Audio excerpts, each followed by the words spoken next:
Good trigger पे आपका स्वागत है।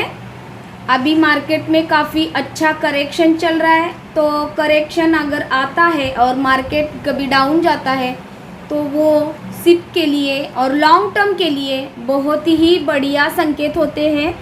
तो जो भी कैश में बैठे रहते हैं वो मार्केट के करेक्शन का वेट करते रहते हैं, और जब ऐसे करेक्शन आते हैं तो हमें काफ़ी अच्छे स्टॉक ढूंढ के उनमें सिप करना रहता है लॉन्ग टर्म होल्डिंग के लिए। तो गिरावट में ही हमें स्टॉकों में एसआईपी करनी रहती है। सिस्टमैटिक इन्वेस्टमेंट प्लान भी बोलते हैं उसको। मैं एसआईपी का एक बार आपको लॉन्ग फॉर्म बताऊं तो देखिए, मैं आज आपके लिए लाई हूँ। मैं डिस्क्लेमर दूं कि ये सिर्फ और सिर्फ एजुकेशनल पर्पज़ के लिए है। मेरी इन स्टॉकों में होल्डिंग हो भी सकती है, ये मेरा खुद का डिसीजन है। तो आप अपने रिस्क को मैनेज करके ही डिसीजन लें। मैं खाली ये चार्ट आपको एनालिसिस करके दिखा रही हूँ ताकि आप भी सीख जाए चार्ट कैसे रीड करते हैं।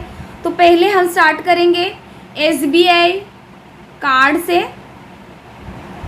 ये मेरा खुद का पसंदीदा स्टॉक है।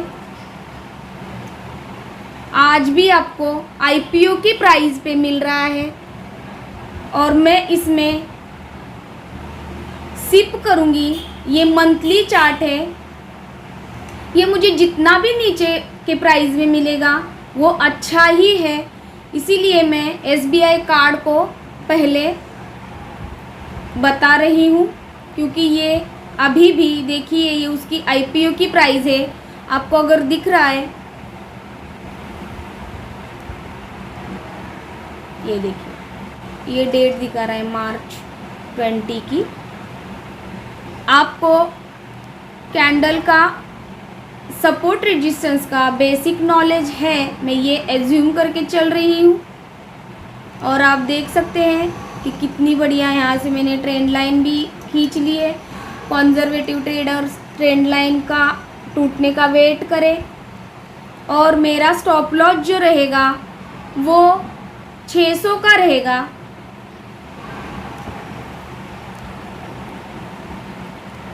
$600 के स्टॉप लॉस के साथ मैं इसको लॉन्ग टर्म के लिए होल्ड करूंगी अपने पोर्टफोलियो में। ये मंथली चार्ट है। लॉन्ग टर्म के लिए मंथली चार्ट्स देखते हैं। एक बार मैं वीकली भी आपको दिखा दूं। मैं फिबोनाची रिट्रेसमेंट का यूज़ करती हूँ, उसी से मुझे अंडरस्टैंडिंग होती है। ये देखिए वीकली में ये ट्रेंड लाइन ब्रेक, और मार्केट अभी सेंटिमेंट की वजह से ये भी करेक्शन दे रहा है, तो अच्छा है। जितना भी ये गिरेगा नीचे की प्राइस में मिलेगा मैं उसमें सिप करूँगी। ये उसका वीकली चार्ट है, और कोई स्विंग भी करना चाहे तो भी इसको 650 के स्टॉप लॉस के साथ 900 तक के प्राइस के लिए स्विंग कर सकते हैं। दूसरा स्टॉक है भारत फोर्ज। ये सारे के सारी कंपनियां फंडामेंटली स्ट्रॉन्ग है, और फंडामेंटली स्ट्रॉन्ग कंपनीज देख के ही हमें उसमें लॉन्ग टर्म होल्डिंग करनी रहती है। और कितनी भी फंडामेंटली स्ट्रॉन्ग कंपनी हो, कितना भी अच्छा उसका चार्ट हमें दिखे, जब मार्केट में करेक्शन आता है या कोई बैड न्यूज़ या कुछ भी ऐसा होता है, जैसे कि सरकार की कोई न्यूज़, अगर बैड कोई भी न्यूज़ होती है ना, तो उसका सीधा असर शेयर मार्केट पे पड़ता है। तो वो कितने भी फंडामेंटली हम स्टॉक चुन के ले लें, उसमें उसके प्राइस में थोड़ा तो एक्शन और करेक्शन होता ही है। इससे हमें लॉन्ग टर्म वालों को डरना नहीं रहता है, वो हमारे लिए गुड ट्रिगर रहता है, और हमें उस प्राइस पे सिप करना रहता है। तो ये देखिए भारत फोर्ज, ये मुझे 1300 तक भी आके मिलेगा ना, तो भी मैं इसमें सिप ही करूँगी। ये काफ़ी अच्छी फंडामेंटली स्ट्रॉन्ग कंपनी है, और काफ़ी इलेक्ट्रिकल कंपोनेंट्स और इन सारी चीज़ों में ये इंफ्रास्ट्रक्चर में भी है। आप स्क्रीनर डॉट का इस्तेमाल करके सारी कंपनियों का फंडामेंटल चेक कर सकते हैं। खुद से भी रिसर्च करना सीख जाइए। ये वीकली चार्ट है। भारत फोर्ज का फोर्जिंग कंपनी है ये। व्हीकल, मरीन और लोकोमोटिव, इन सारे कंपोनेंट्स जो भी रखते हैं फोर्जिंग वो कंपनी मैन्युफैक्चर करती है और डिस्ट्रीब्यूट भी करती है। ये वीकली चार्ट है और अगर ये मुझे जितने नीचे प्राइस पे मिलेगा मैं उसमें सिप करती रहूँगी और लॉन्ग टर्म को होल्ड करूँगी। इसमें मेरा स्टॉप लॉस जो रहेगा वो रहेगा 1100 का, क्योंकि मैं इसको लॉन्ग टर्म के लिए होल्ड कर रही हूँ। और जो भी कंजर्वेटिव ट्रेडर है उनके लिए इसका स्टॉप लॉस 1200 का या 1300 का भी आप रख सकते हैं और मैं इसको होल्ड करूँगी। आगे के टारगेट तो ये हमें आते ही जाएंगे। अगर लॉन्ग टर्म में टारगेट्स नहीं देखते, कंपाउंडिंग को देखते हैं।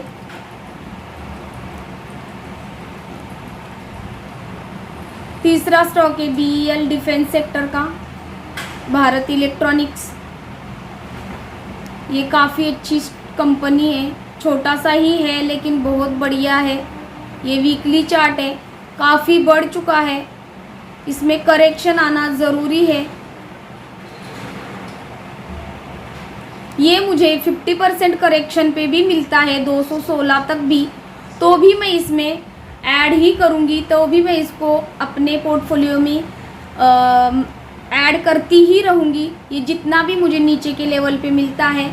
और मेरा स्टॉप लॉस जो रहेगा 186 का रहेगा लॉन्ग टर्म के लिए। और अगर ये यहाँ तक आया ही नहीं और ये 245 तक ही आया तो भी ये अच्छा गुड ट्रिगर है। और ये 216 50% रिट्रेसमेंट है।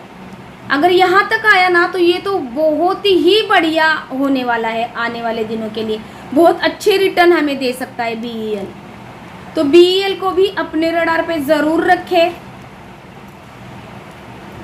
तीसरा स्टॉक हम देखेंगे एनर्जी सेक्टर का, जिंदाल स्टील एंड पावर। इसका चार्ट तो जस्ट वाव है, ये देखिए। ये तो स्विंग के लिए भी बहुत ही बढ़िया स्टॉक है, ये मैंने बताया भी है मेरे पुराने वीडियो में।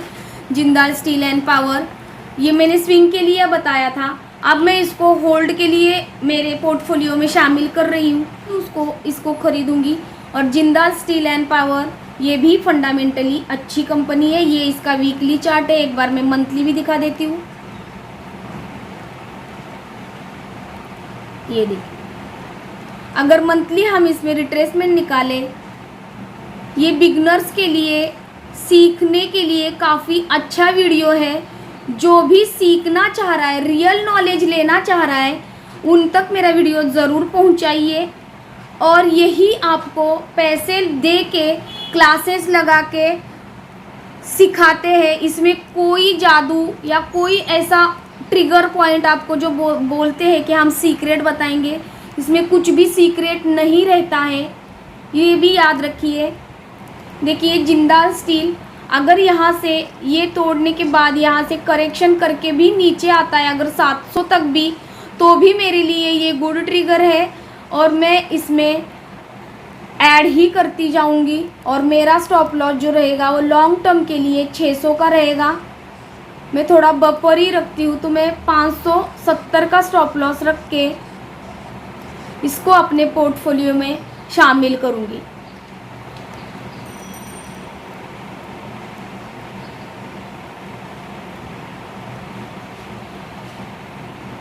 और एक मैं स्टॉक बता देती हूँ जो मेरा पसंदीदा स्टॉक है और हर ट्रेडर का पसंदीदा होना चाहिए और होगा भी, CDSL,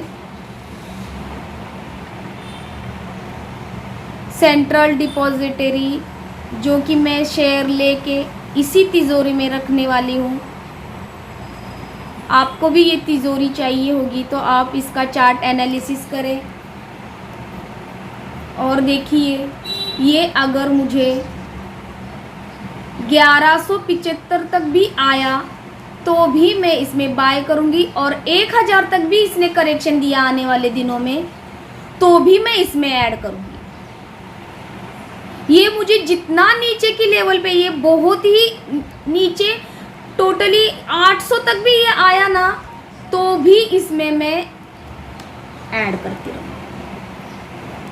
और मेरा स्टॉप लॉस, मैं इसको लॉन्ग टर्म के लिए होल्ड करती रहूँगी। लॉन्ग टर्म मतलब मैं इसको बेचूंगी ही नहीं, कभी भी बेचूंगी नहीं। इतनी अच्छी कंपनी है, क्योंकि अभी तो हमारे देश में लोगों तक शेयर मार्केट पहुंच रहा है। बहुत कम लोगों, कम परसेंटेज वाइज अगर हम देखेंगे तो 10 के अंदर एक परसेंटेज में, मतलब कि 10% लोगों तक भी अभी तक शेयर मार्केट नहीं पहुंचा है अपने देश में। तो CDSL को अपने रडार पे ज़रूर रखें और अपने हर ट्रेडर के पोर्टफोलियो में कम से कम इसके स्टॉक 10-20 तो भी होने ही चाहिए उनके कैपिटल के हिसाब से।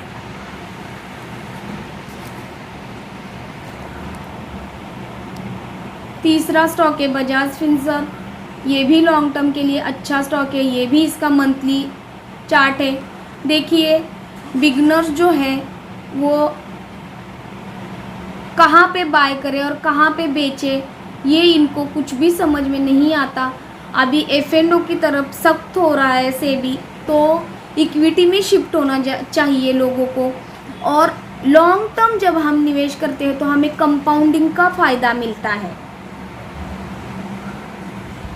स्टॉक मार्केट में हमारे पास जो भी पूंजी हमने एज इट इज़ रखी है, जो कि हमें 1-2 साल के लिए नहीं यूज़ में आने वाली होती है, वो पूंजी आके सीखना ज़रूरी है।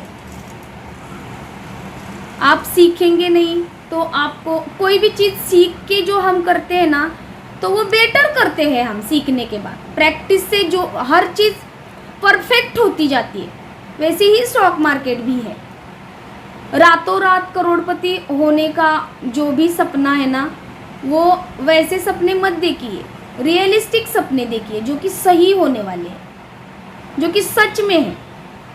ऐसा हो सकता है 1-2 साल बाद ये बजाज फिनसर्व डबल हो सकता है, 4000 तक जा सकता है, ये रियलिस्टिक है। तो ये सोचिए, कल के कल बजाज फिनसर्व मुझे करोड़पति बनाएगा, लखपति बनाएगा, ये तो सपना ही हुआ ना। और ट्रेंड को पहचानिए, ये देखिए। और ये हम लॉन्ग टर्म के लिए देख रहे हैं, तो ये ट्रेंड तोड़ के नीचे भी आया तो मेरे लिए ये अच्छा ही है। और कोई स्विंग ट्रेडर है तो वो उसको ऐसे यहाँ से स्टॉप लॉस को शिफ्ट करते जाए, स्टॉप लॉस को शिफ्ट करते जाए। जैसे ही उसको स्विंग लो मिलते जाएगा तो वो स्टॉप लॉस को ट्रेल करे, ताकि अभी जैसे मार्केट में करेक्शन आए वैसा कभी आगे आता ही रहेगा। मार्केट में कितना भी करेक्शन आए, इंसान हो या मार्केट, उसको ऊपर ही जाना है। ये बात आपके दिमाग में फिट कर लो। गिर गिर के उठना ही है उसको ऊपर। जब तक हम लॉस बुक नहीं करते तब हम लॉस ऐसा कंसीडर नहीं करते, है ना। तो बजाज फिनसर्व को भी अपने रडार पे ज़रूर रखें। इसको मैं जो भी स्विंग ट्रेड करेंगे उनके लिए 1350 का स्टॉप लॉस रहेगा। और जो लॉन्ग टर्म होल्ड करेंगे, जैसे कि मैं करूँगी उसको लॉन्ग टर्म होल्ड, तो मुझे ये 1100 तक या 984 तक भी आता रहेगा, तो भी मैं इसमें ऐड ही करती रहूँगी। तो ये रहे कुछ स्टॉक, और भी काफ़ी स्टॉक है। ICICI जैसी स्टॉक है। मैंने बैंक बड़ौदा बताना रह गया है।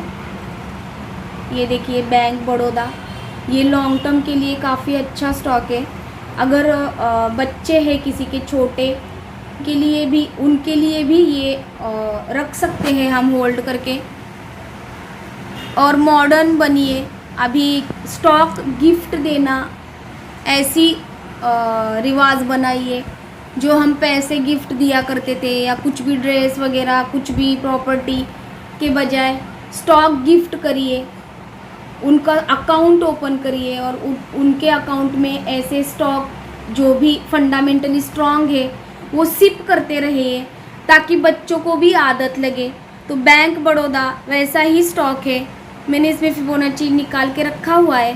बैंक बड़ौदा मुझे आने वाले दिनों में 200 तक भी मिलता है तो भी मैं लूँगी, और 170 तक मिलता है तो भी मैं लूँगी। और मेरा स्टॉप लॉस लॉन्ग टर्म होने की वजह से मेरा इतना तो मैं स्टॉप लॉस की तरफ ध्यान दूंगी नहीं, क्योंकि मैं उसमें जितने भी गिरावट में मैं इसमें सिर्फ ही करने वाली हूँ। तो और टारगेट भी हम नहीं सोचेंगे, क्योंकि ये लॉन्ग टर्म है, जितना देगा उतना हमारे लिए अच्छा ही है और वो हमारे लिए गुड ट्रिगर। और एक पर्टिकुलर अमाउंट का अगर हमें अच्छा रिटर्न मिल रहा है तो अपने हिसाब से हम उसमें प्रॉफिट ही बुक कर सकते हैं, वो पूरा हमारा निर्णय रहेगा। तो ये कुछ स्टॉक थे। अगर ये प्रयास आपको अच्छा लगा हो तो मेरे चैनल को जो भी नए सीखने वाले हैं बिगनर्स, उन तक मेरा वीडियो ज़रूर पहुंचाइए और मेरे चैनल को सब्सक्राइब कीजिए, ताकि अब तक मेरे नए आने वाले वीडियोज़ के नोटिफिकेशंस मिलते रहें। Thank you.